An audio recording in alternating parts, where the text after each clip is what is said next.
جعفریہ حجت الاسلام والمسلمین علامہ سید ساجد علی ندوی اپنے بازوؤں کو بلند کیجئے، نعرے کے ساتھ لبیک یا حسین۔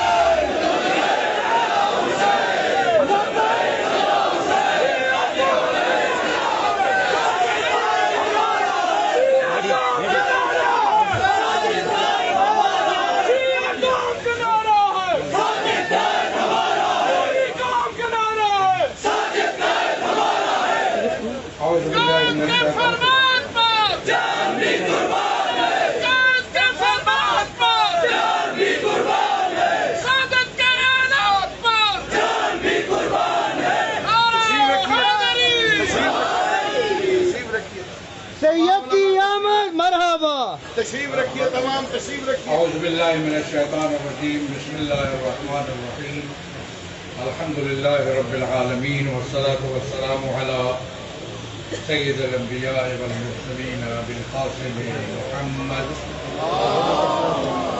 اما بعد، فقد قال اللہ تبارک و تعالی ان تنصروا اللہ ینصرکم ویثبت اقدامکم۔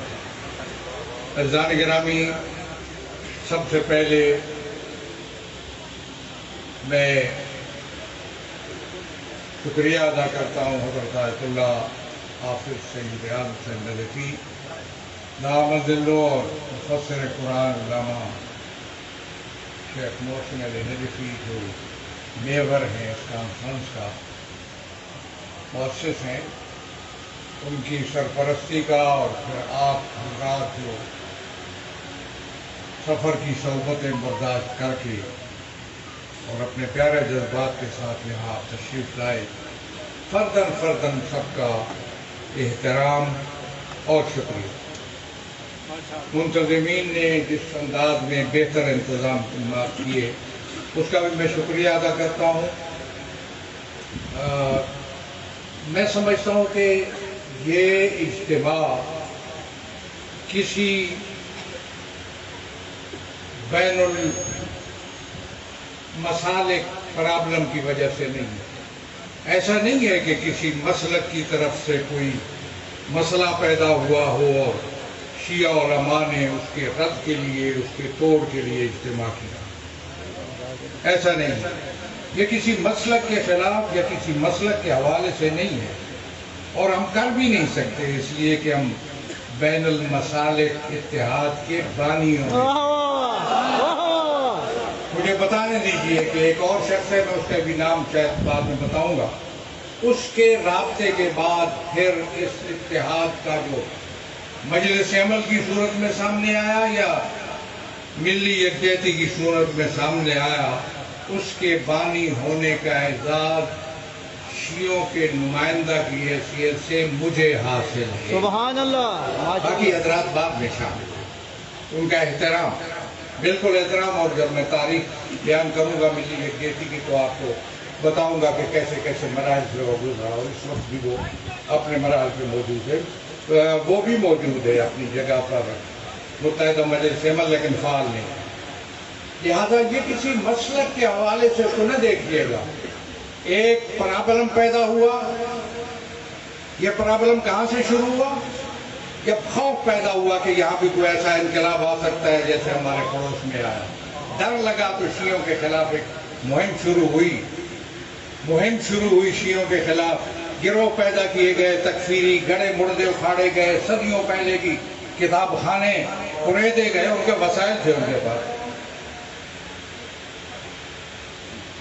وسائل تھے، ان کے پاس وہاں سے اٹھایا انہوں نے، اور اسی کے تسلسل میں پھر یہ تکفیری سلسلہ، اسی کے تسلسل میں پھر کچھ لشکر بنائے گئے۔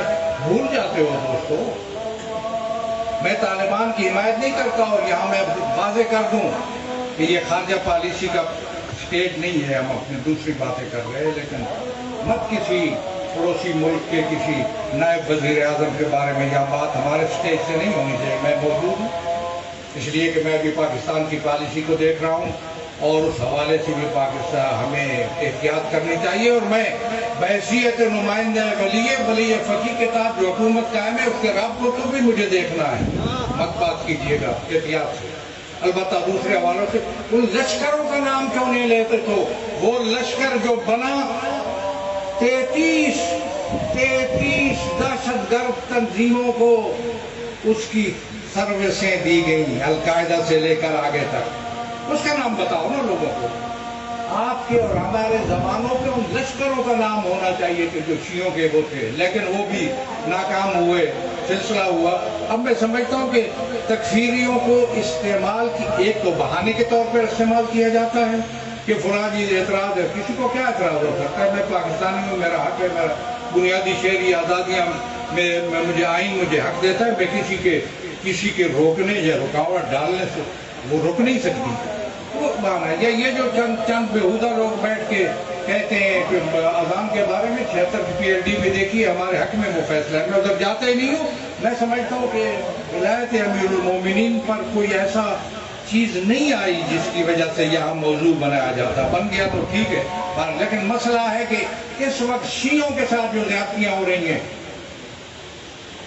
سرکاری اہلکاروں کے ذریعہ، میں کہتا ہوں رویے بدلو، بدلنے پڑیں گے آپ کو، یہ رویے قابل قبول نہیں ہے۔ میں کوئی دھمکی نہیں دیتا، میں مازارائی میں نہیں ہوں، میں غیر قانونی بات نہیں کرتا۔ ہم کل اس ملک کے حکمران بننے والے ہیں، مجھے ذمہ داری سے بات کرنا ہے، ہم سکتے ہیں۔ اس لیے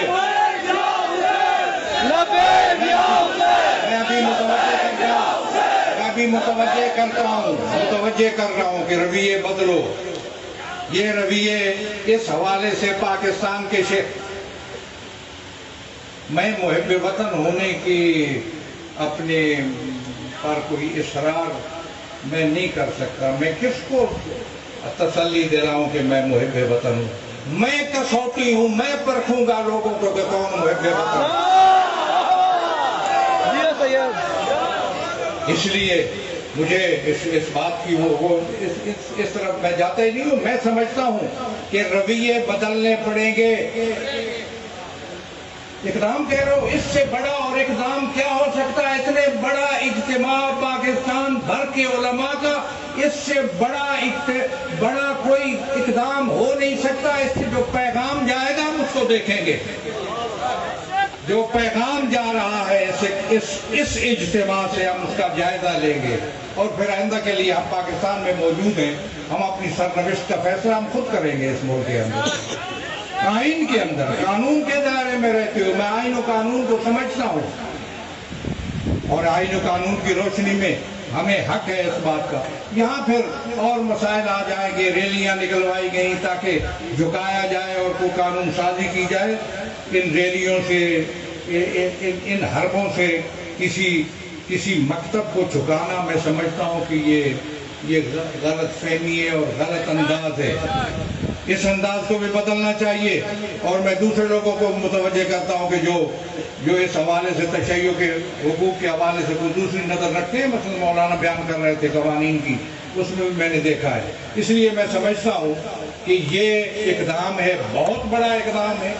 اس اقدام کے اثرات کو محفوظ کرنا اور آگے بڑھانا اور حاصل کرنا ہماری ذمہ داری ہے۔ کیسے ہوتا ہے یہ آگے ہم اس کو منتظمین کو میں کہتا ہوں کہ اس کے لیے آگے پروگرام بنائیں۔ پھر اس کے بعد جیسے کہ فرمایا گیا یہاں پہ کہ چہرے میں سید الشہداء آنے والا ہے، اس کو بڑے بھرپور طریقے سے منائیے، منائیے، اور اللہ سید الشہداء کے حوالے سے ایک اور نمونہ اور مثال قائم کیجیے پاکستان کے اندر، بھرپور انداز میں چہرے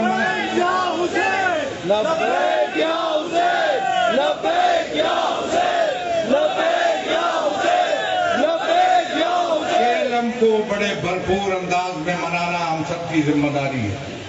یہ FIR اور یہ رکاوٹیں میں سمجھتا ہوں یہ حائل نہیں ہونی چاہیے۔ پورے جذبے کے ساتھ، پورے محبت کے ساتھ، پورے احترام کے ساتھ عزاداری سید الشہداء کو منایا جانا چاہیے۔ یہ کسی کے خلاف نہیں ہے، ہمارا بنیادی حق ہے۔ میں اسی پہ اختتام کرتا ہوں کہ محال اس اجتماع کا محال ہے وہ اعلامیہ جو پڑھا جائے گا اور وہ قراردادیں جو آپ پاس کریں گے۔ بہت شکریہ۔